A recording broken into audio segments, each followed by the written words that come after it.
Bonjour, donc aujourd'hui je vais commencer une série de vidéos sur l'achat via la plateforme Alibaba.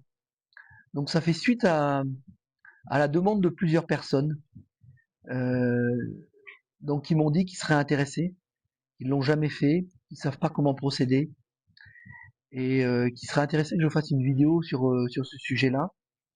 Et parce qu'il faut voir qu'en Côte d'Ivoire, on a on n'a pas accès à beaucoup de magasins de vente de détail comme on peut en avoir en Occident, par exemple Amazon. Euh, Ici, il y en a un qui est connu, qui s'appelle Jumia, mais Jumia reste quand même pour des petites choses. Tu veux pas acheter une machine de 500 kilos dessus ou ainsi de suite. Et souvent, ces petites choses, il y a beaucoup de choses qui sont en plus de qualité assez médiocre parce que bah, c'est pour le marché africain, les gens ont des petits budgets. Donc il y a beaucoup de bagnoles qui sont vendues dessus. Ça me fait penser beaucoup au Dollarama qu'on avait au Canada. Donc aujourd'hui, euh, je vais faire une première vidéo de présentation très générale du site Alibaba et on va poursuivre sur plusieurs achats concrets. Donc ça va se dérouler sur probablement plusieurs mois puisque donc j'ai un projet d'achat de plusieurs choses là. Donc je les ai notées ici. Donc j'ai une machine pour broyer du moringa en poudre, un ordinateur haut de gamme pour les montages vidéo, parce qu'effectivement je fais les montages vidéo avec un vieil ordinateur, un Celeron M4000, et c'est une vraie catastrophe pour les montages vidéo. Un smartphone milieu de gamme avec iOS, parce que iOS c'est un système de stabilisation. Vous avez dû voir qu'on fait des vidéos quand on marche, il y a le téléphone qui bouge partout. Et l'image est de très très mauvaise qualité. Donc j'ai décidé d'investir dans un smartphone de milieu de gamme qui permettrait d'avoir des vidéos de meilleure qualité. La quatrième chose que je voudrais acheter, c'est un ventilateur basse consommation. Donc là, depuis 3 ans, on utilise un ventilateur basse consommation qu'on a acheté au Canada. Bon, on en avait deux en fait. Il y en a un qui est tombé en panne au bout de 3 ans. On a mis le deuxième en marche. Donc, et puis quand on a des invités, on n'a pas de ventilateur à leur proposer. Donc j'ai décidé d'acheter sur Alibaba un ventilateur donc basse consommation qui serait adapté au solaire. Le cinquième achat, c'est un blender semi-industriel. Là, on commence à produire des produits transformés avec avec différents appareils donc pour les particuliers, mais de piètre qualité. Là, par exemple, on a un blender qu'on a acheté à 7000 francs, donc ça fait une dizaine de dollars donc à Adjamé. Et bon, il est tout en plastique et il est vraiment pas de bonne qualité. On voit bien qu'il va rendre là bientôt. Donc, je voudrais acheter quelque chose de meilleure qualité qui devrait nous permettre de faire des jus de fruits, peut-être de la pâte à pain et ainsi de suite. Permettre de commencer à faire des gâteaux parce qu'on commence à produire de la farine de manioc et donc pouvoir essayer de trouver des recettes à partir de cette farine. Et la dernière chose que je vais acheter, c'est un inverseur 24 volts, 220 volts, 5000 watts.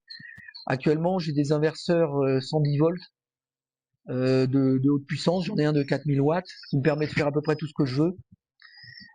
Mais en 220 volts, j'ai que des inverseurs de basse tension, de basse puissance, 1000 watts ou 1500 watts.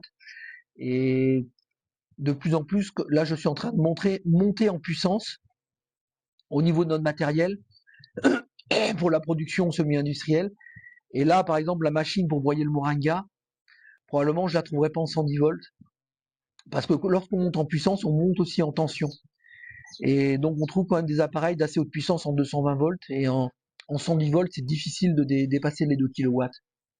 Donc, en passant en 220 volts, je devrais pouvoir monter au minimum 3 kilowatts, 3 kg et demi. Puis après, il faudrait passer en triphasé. Donc, pour l'instant, je vais simplement acheter un inverseur 220 volts 5000 watts qui permettrait euh, d'accueillir du matériel jusqu'à 3 kilowatts, je dirais. Voilà, donc c'est les 6 éléments que je planifie d'acheter sur Alibaba.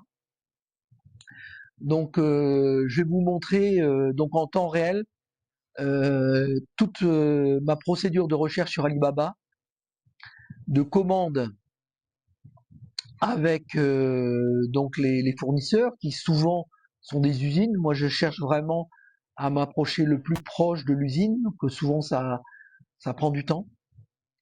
Et une fois qu'on a trouvé le produit, donc voir comment ça se passe une négociation, pas pour le prix. La plupart des gens, des Africains, vont juste négocier le prix. C'est pas ce qui est important sur Alibaba. Ce qui est important, c'est de savoir ce qu'ils vont te vendre et donc bien comprendre le produit, savoir de poser les bonnes questions et d'avoir les bonnes informations. Après, l'étape suivante sera de négocier avec un transporteur pour faire livrer les colis de Côte d'Ivoire jusqu'en Chine. Et la dernière étape sera la réception des colis et de vérification si effectivement ça correspond bien à notre besoin. Et donc, en suivant cette série de vidéos, vous allez pouvoir voir toutes ces étapes en temps réel, et vous allez vous rendre compte que ça comporte quand même des difficultés. Bon, moi je l'ai fait plusieurs fois, donc j'ai l'habitude. Moi j'ai commandé j'ai dû faire au moins 7 ou 8 commandes sur Alibaba. J'ai jamais eu de problème, j'ai toujours les produits que j'ai commandés. Et donc j'espère que ça sera la même chose cette fois, que sur les 5 produits, je vais bien les recevoir et que ça va bien correspondre à ce que je voulais. Par contre, lorsque j'ai commandé des produits, des fois, lorsque je les ai reçus, j'ai pas eu de problème, hein. J'ai reçu les produits, j'ai payé le prix que j'avais demandé, j'ai pas eu de problème à la douane non plus. Mais des fois, j'étais un peu déçu avec le produit, mais c'est ma faute. C'est parce que j'avais pas posé les bonnes questions. Et donc c'est pour cette raison que vous allez voir, lorsque je discute avec les vendeurs, souvent je pose beaucoup de questions, très techniques, pour être sûr d'avoir le bon produit. Voilà, donc on va arrêter pour cette vidéo. Et puis abonnez-vous si vous voulez suivre toute cette série. Je pense que ça prendra au moins 3 mois, puisque là, entre le moment où on achète et la réception et la livraison en Afrique, ça prend à peu près 3 mois. Allez, à bientôt, bonne journée.